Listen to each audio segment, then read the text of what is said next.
우리 하나님의 은혜가 또 오늘 말씀으로 또 기도로 하루를 시작하는 모든 이들 속에 가득하기를 바랍니다.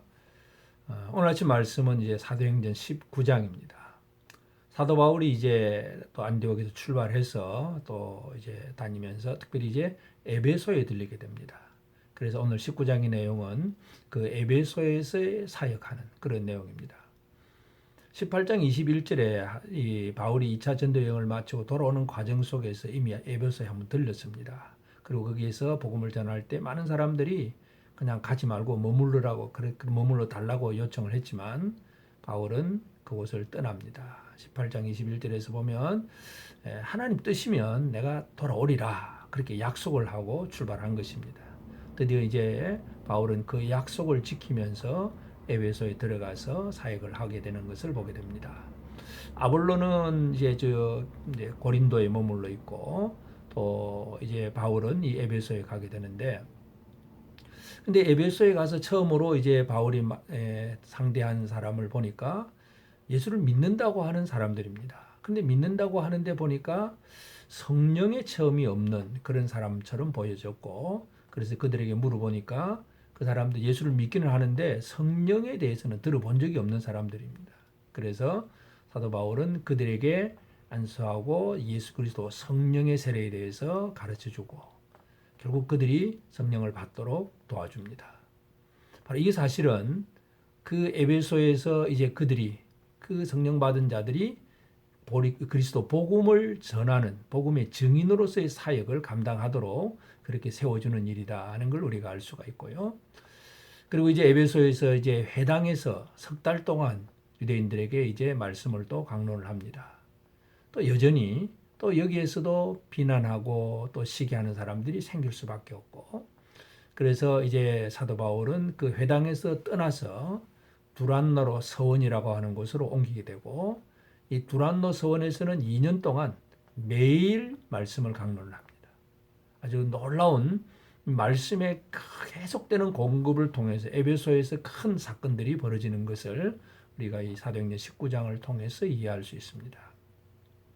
그래서 바울이 말씀을 전할 때 많은 표적들도 일어나고, 그래서 그 중에 하나가 이제 그 당시에 스게와의 아들들, 제사장 스게와의 아들들인데, 이 사람들은 바울이 하는 것을 보면서 예수 이름으로 귀신 쫓는 것을 보면서 이 사람들도 흉내를 내봅니다.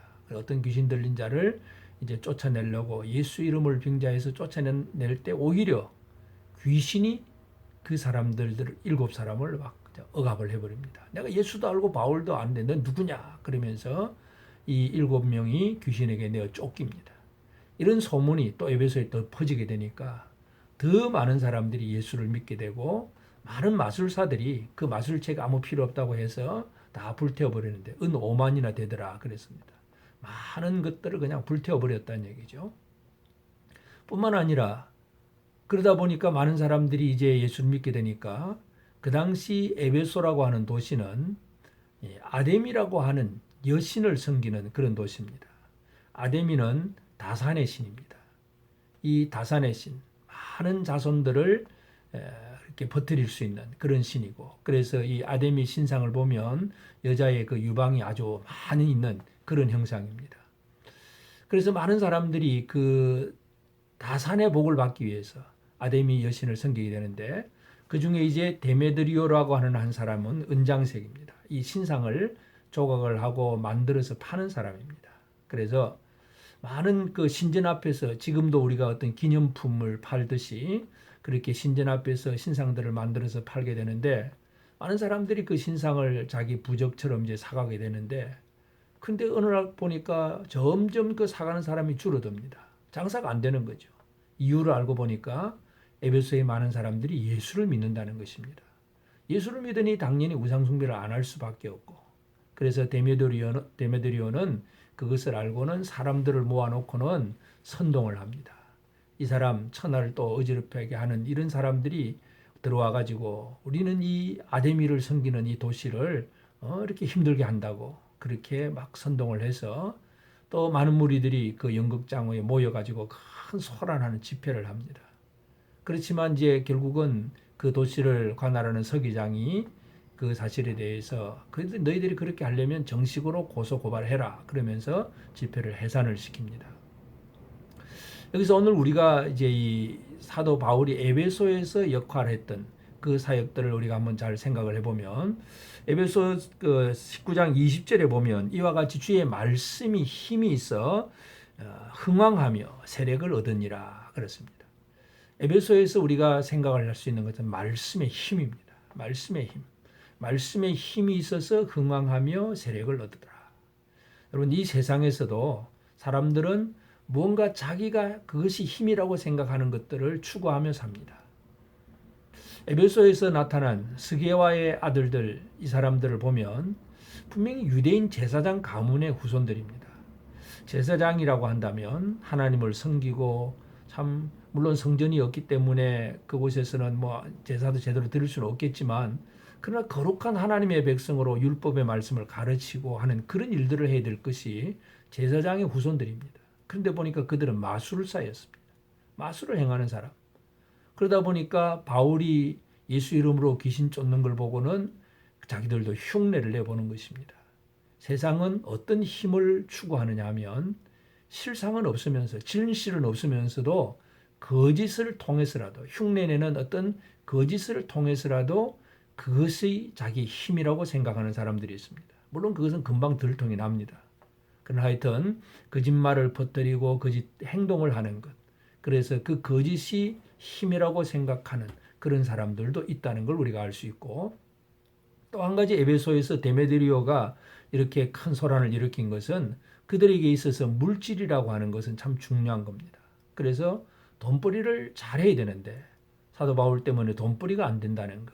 이것이 그들에게는 큰 그저 경제 위기였습니다. 그것 때문에 그들은 바울을 죽이려고 하는 것입니다.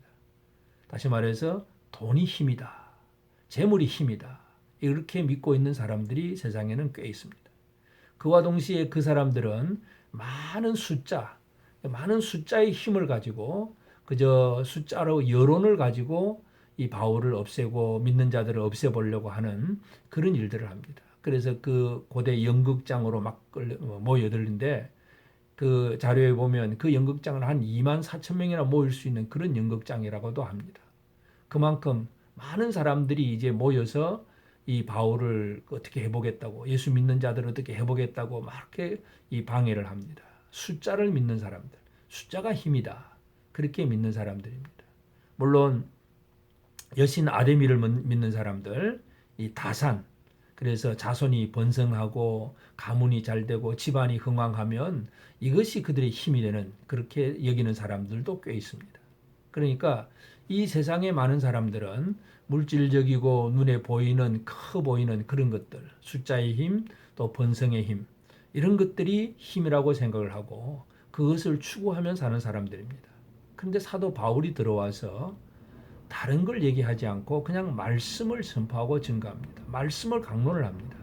그런데 그 말씀을 강론하다 보니까 결국은 거짓은 깨어지게 돼 있고 많은 숫자도 아무 의미가 없게 되고 재물이라고 하는 것 그것도 진리 앞에서는 별 가치 없는 그런 의미 없는 그런 모습이 되어버리고 맙니다. 그것이 힘이 아니라는 얘기죠. 재물의 힘도 발휘하지도 못하고 숫자의 힘도 발휘할 수도 없고 거짓으로 흉내낸 것도 다 무너져 버리고 진실한 힘은 오직 하나님의 말씀입니다.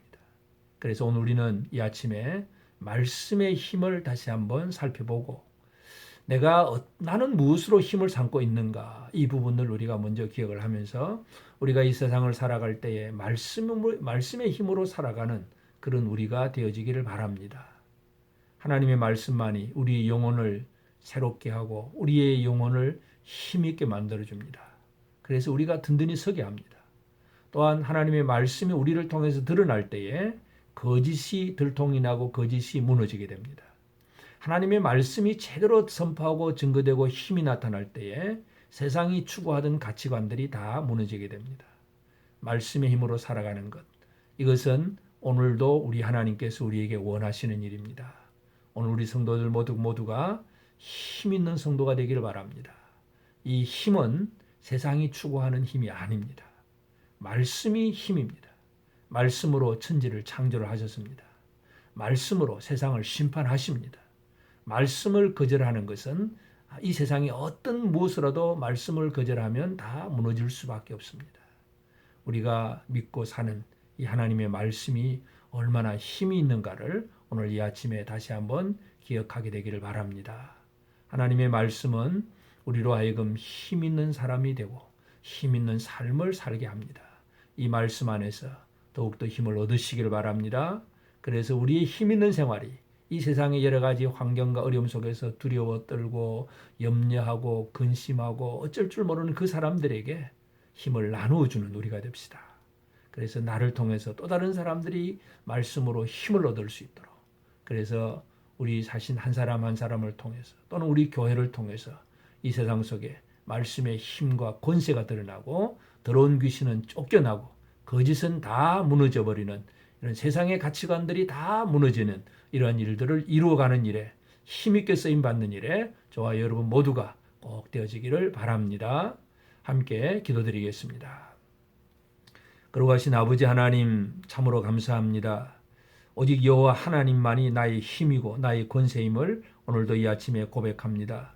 참으로 광야에서 여러 가지 힘들고 어려운 일을 겪던 다윗도 여호와 하나님만이 힘이라고 하는 것을 시편에서 늘 고백을 했는데, 하나님 아버지, 사도 바울이 선포하고 증거하는 그 말씀이 힘이 있어서 에베소가 소란해지고 많은 사람들이 예수를 믿게 되고 그로 인해서 그 도시가 변화되는 놀라운 일들이 이루어져 싸우니 주여 오늘도 우리에게 은혜를 베풀어 주옵소서. 우리의 삶이 말씀으로 힘있게 살아간 우리가 되게 하시고 우리 입술을 통해서 나오는, 또 우리 삶을 통해서 나오는 말씀이 힘이 되게 하셔서 우리를 통해서 또 다른 사람들이 힘을 얻게 하옵소서. 지금도 이 세상에는 이 질병과 여러 가지 모든 경제적인 어려운 문제로 인하여 두려워하고 염려하고 낙심하고 어쩔 줄 몰라 하는 그런 이들이 너무나 많습니다. 주여 우리를 통해서 말씀의 힘으로 그들을 도울 수 있도록 도와주옵소서. 우리 자신들이 먼저 바로 서게 하옵시고 우리를 통해서 또 다른 많은 생명들이 힘을 얻을 수 있는 귀한 일들이 이루어지게 하옵소서. 이 도시가 변화되게 하옵소서. 우리 나라가 변화되게 하옵소서. 이 세상이 변화될 수 있도록 말씀의 힘이 우리를 통해서 선포되기를 원합니다. 주님 오늘도 함께하여 주시옵소서. 병든 자들, 연약한 자들을 치유하시며 더욱 강건케 하시옵시고 성도들 한 사람 한 사람이 더욱더 말씀 안에 든든히 설 수 있도록 역사하여 주옵소서. 예수님의 이름으로 기도드리옵나이다. 아멘.